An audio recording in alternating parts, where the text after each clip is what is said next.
जय Hind. Armoured centre Ahmednagar की all India army भर्ती का नोटिफिकेशन निकाल दिया गया है। जो यहाँ पे आप देख पा रहे हैं ये आपका ऑफिशियल नोटिफिकेशन आउट किया गया है। तो इस वीडियो में मैं आपको इस भर्ती की रिगार्डिंग पूरा डिटेल के साथ बताएंगे कौन कौन से कैंडिडेट इस भर्ती में जा सकेंगे, कब से आपका कब तक भर्ती चलेगा और इसमें कौन कौन सी ट्रेड का भर्ती चलेगा, उसके लिए क्या कंडीशन है, इसमें एज लिमिट जो बहुत ही इंपॉर्टेंट है। एज लिमिट बार बार आप सवाल करते हैं कि आखिर एज लिमिट क्या होगा, तो इसमें एज लिमिट क्या कुछ होगा वो सारा कुछ इस वीडियो में आपके साथ जानकारी बताने वाले हैं। जो आर्मोर्ड सेंटर अहमदनगर के लिए भर्ती का नोटिफिकेशन और जस्ट किया गया है।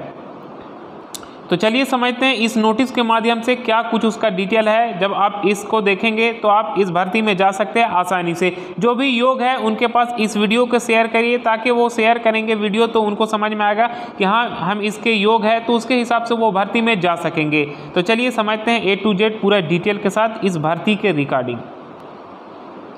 तो यहाँ पे देख पा रहे हैं ये पूरा फुल नोटिफिकेशन है। ये फर्स्ट में आपका लिखा गया है इनरोलमेंट रैली शेड्यूल नवंबर दिसंबर 2023 लिखा गया है, ठीक है। उसके नीचे में जो आपका फर्स्ट यहाँ पे लिखा गया 20 नवंबर 2023 से लेके इसका अंतिम तारीख है भर्ती का वो 5 दिसंबर 2023 तक ये भर्ती चलेगा। ध्यान से समझेंगे कि इसमें कौन कौन से ट्रेड की भर्ती होगी। देखिए फर्स्ट ऑफ ऑल मैं आपको बता देना हूँ ट्रेड, उसके बाद मैं आपको यहाँ पे शेड्यूल बताऊँगा कौन सा डेट में किन राज्य के बच्चे सभी भर्ती में जा सकेंगे। तो यहाँ पे देखिए तो फर्स्ट ऑफ ऑल यहाँ पे आप देख पा रहे हैं कि वन साइड में आपका यहाँ पे एक डेट लिखा गया है और उस डेट में ये सभी स्टेट के बच्चे जाएंगे इस भर्ती में, और यहाँ पे आपका जगह लिखा गया है और बाकी यहाँ पे सबसे लास्ट में आपका कैटेगरी लिखा गया है कौन सा ट्रेड का भर्ती होगा। यहाँ पे देख पा रहे हैं Agniveer GD sport quota open category. Agniveer GD की जो भर्ती होगी स्पोर्ट कोटा है, ओपन कैटेगरी ये भर्ती है, कोई भी बच्चे इस भर्ती में जा सकते हैं। यहाँ पे आपका ओनली ट्रायल्स लिया जाएगा, ठीक है। Running for selected candidate will be conducted on any date after finalization of BD proceeding. इसका मतलब ये हुआ कि आपका अग्निवीर जीडी का जो आपका होगा वो स्पोर्ट कोटा का भर्ती होगा जो ओपन कैटेगरी के है, और वहाँ पे केवल ट्रायल लिया जाएगा। देन आपका रनिंग में सिलेक्टेड होंगे तो उनको और इन्फॉर्मेशन दिया जाएगा फाइनल के लिए, ठीक है, बुलाया जाएगा और भी। तो ये आपका स्पोर्ट कोटा का हो गया, ठीक है, जीडी के जो अग्निवीर जीडी की भर्ती होगी। दूसरा यहाँ पे Agniveer office assistant, office assistant मतलब बोला जाता है क्लर्क या स्टोर कीपर का भर्ती होगा, जो ये बहुत ही अच्छी पोस्ट होती है। क्लर्क यानी केवल ऑफिस में आपको रहना, स्टोर कीपर को भी ऑफिस में रहना है, इसीलिए यहाँ पे अब यहाँ पे लिख दिया गया है कि अग्निवीर ऑफिस असिस्टेंट के लिए, ठीक है।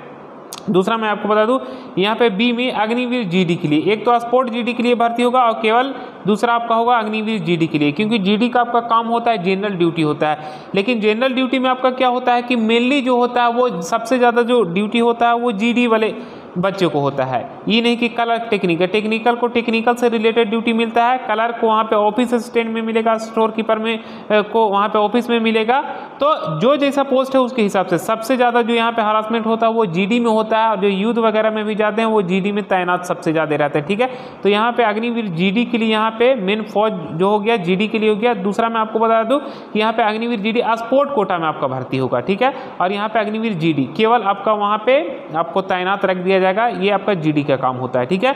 नेक्स्ट में सी यहाँ पे जो लिखा हुआ है अग्निवीर टीडी यानी ट्रेड्समैन लिखा गया है। सबसे लास्ट में अग्निवीर ट्रेड्समैन का जो भर्ती होगा वो सेफ वाशरमैन और मेस कीपर का भर्ती होगा, ठीक है।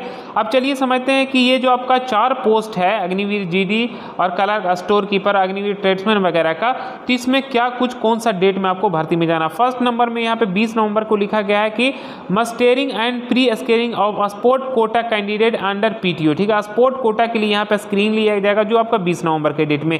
नेक्स्ट यहाँ पे जो आपका भर्ती जो शुरू होगा वो आपका यहाँ पे देख पा रहे हैं कि 2 नंबर में 21 नवंबर 2023 के डेट में जो आपका भर्ती शुरू होगा वो होगा कौन कौन सी स्टेट के बच्चे जाएंगे इस भर्ती में। आंध्र प्रदेश हो गया, तेलंगाना हो गया, तमिलनाडु हो गया, अंडमान निकोबार हो गया, इजलैंड यूनियन और टेरिटोरियल, जो इजलैंड आपका हो गया निकोबार यूनियन एंड टेरिटोरियल, और करके यहाँ पे लिखा गया पौडुचेरी, जो ये भी आपका पांडुचेरी जो आपका आता है यूनियन एंड टेरिटोरियल में होता है, केंद्र शासित प्रदेश में, ठीक है। तो ये जितना भी मैं आपको स्टेट बताया इसका आप स्क्रीनशॉट ले सकते हैं। ये आपका 21 नवंबर के भर्ती में जाएंगे, ये जो सामने मैं आपको बता दिया। दूसरा मैं आपको बता रहा हूँ यहाँ पे 3rd नंबर पे कि 22 नवंबर और 23 नवंबर के जो आपका भर्ती होगा वो केवल बिहार और झारखंड के, 2 स्टेट का बिहार और झारखंड का जो भर्ती होगा वो 22 और 23 नवंबर, ये 2 डेट में होगा, ठीक है, याद रखना है। नेक्स्ट जो 4th नंबर पे लिखा गया है यानी 24 नवंबर के डेट में जो आपका भर्ती होगा वो कौन कौन से स्टेट का होगा, सबसे अधिक यहाँ पे स्टेट लिखा गया, उड़ीसा लिखा गया, सिक्किम लिखा गया, वेस्ट बंगाल लिखा गया, असम लिखा गया, मेघालय लिखा गया, अरुणाचल प्रदेश लिखा गया, नागालैंड, मिजोरम, मणिपुर और त्रिपुरा के, ये आपका 24 नवंबर के डेट में इनका भर्ती चलेगा। ये सभी स्टेट के योग्य उम्मीदवार इसमें जाएंगे। और 25 नवंबर के डेट में जो आपका होगा पंजाब के होगा, जम्मू कश्मीर के होगा, जो आपका यूनियन टेरिटोरी में आता है जम्मू का, लद्दाख का भी होगा और दिल्ली का भी होगा, ठीक है। यानी यूनियन टेरिटोरी जितने भी केंद्र शासित प्रदेश है, जितने नहीं सभी नहीं, जो यहाँ पे लिखा गया वो केंद्र शासित प्रदेश के भर्ती चलेगा 25 नवंबर के डेट में। नेक्स्ट मैं आपको बता दूं कि यहाँ पे आपका 26 नवंबर के डेट में आपका यहाँ पे संडे पड़ जाएगा, तो ये तो आपको छोड़ देना है। नेक्स्ट यहाँ पे 27 नवंबर 2023 के हॉलीडे पड़ेगा। हॉलीडे आपका छुट्टी के दिन जो पड़ता है वो गुरु नानक का बर्थडे हुआ था 27 नवंबर, इसलिए आपका हॉलीडे उस दिन पड़ जाएगा। अब मैं आपको आता हूँ 28 नवंबर 2023 के डेट में।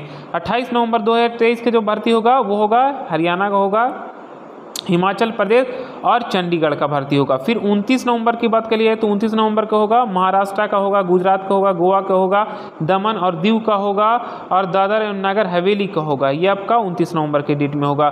बाकी यहाँ पे देख पा रहे हैं कि 30 नवंबर के डेट में होगा कर्नाटक का होगा, केरल का होगा, लक्षद्वीप के होगा, मध्य प्रदेश का होगा, छत्तीसगढ़ के होगा। और 1 दिसंबर और 2 दिसंबर के डेट में जो आपका भर्ती होगा वो केवल 2 स्टेट का होगा, उत्तर प्रदेश और उत्तराखंड के होगा। और 10th नंबर में जो लिखा गया है वो 4 और 5 दिसंबर के जो आपका भर्ती होगा वो राजस्थान के होगा, ठीक है। तो यहाँ पे जो स्टेट का भर्ती जिस डेट में उसके हिसाब से आपको वहाँ पे पहुँचना। बाकी 3 दिसंबर के यहाँ पे कुछ नहीं, संडे पड़ जाएगा, ठीक है। तो जो मैं आपको स्टेट बता रहा हूँ उसके हिसाब से आपको उस डेट में जाना है। इसका आप स्क्रीनशॉट ले सकते हैं ताकि आपको याद रहे वो बात। बाकी कौन कौन सी ट्रेड की भर्ती है वो ऑलरेडी पहले मैं आपको बता दिया। अब मैं आपको बता रहा हूँ कि इसमें एज लिमिट आखिर क्या होगा, ठीक है, ताकि ये एज लिमिट से रिलेटेड बहुत से बच्चे कंफ्यूज रहते हैं। यहाँ पे देख पा रहे एज लिमिट की बात कर लिया जाए तो अग्निवीर जीडी के लिए 17.5 से 21 साल के बीच में एज होना चाहिए, चाहे कोई भी हो, अग्निवीर जीडी का भर्ती हो या अग्निवीर आपका असिस्टेंट जो आपका ऑफिस वाला हो गया, कलर का स्टोर कीपर हो गया, इनके लिए भी एज लिमिट आपका 17.5 से 21 साल के बीच में रखा गया। अग्निवीर ट्रेडमैन के लिए भी 17.5 से 21 साल के बीच में एज लिमिट रखा गया। और अग्निवीर जो 8th पास है और 10th पास है जो ट्रेडमैन का भर्ती होगा उसके लिए भी आपका 17.5 से 21 साल के बीच में एज लिमिट होगा। यानी जितना भी ट्रेड अभी मैं आपको बताया सभी में आपका 17.5 से 21 साल के बीच में एज लिमिट होना चाहिए। और एज का कट ऑफ कह लिया जाए तो यहाँ पे लिखा गया है कि 1 अक्टूबर 2002 से लेके 1 अप्रैल 2006 के बीच में आपका डेट ऑफ बर्थ अगर है, इस डेट में आप जन्मे हैं तो ये 4 पोस्ट के लिए आप योग्य है, तो इस भर्ती में जा सकते हैं। आई होप ये जितना भी मैं आपको जानकारी बताया आर्मोर्ड सेंटर की आर्मी भर्ती से रिलेटेड वो आपका पूरा क्लियर हो गया होगा जानकारी। इसके रिगार्डिंग आपके मन में किसी भी तरह का सवाल चल रहा है तो आप हमें कमेंट सेक्शन में लिख सकते हैं, उसके बाद मैं रिप्लाई देने की कोशिश करूंगा, नहीं तो नेक्स्ट वीडियो में आपके साथ जानकारी लेकर आऊंगा। फिर नेक्स्ट हम वीडियो में मिलते हैं। जय हिंद, जय भारत।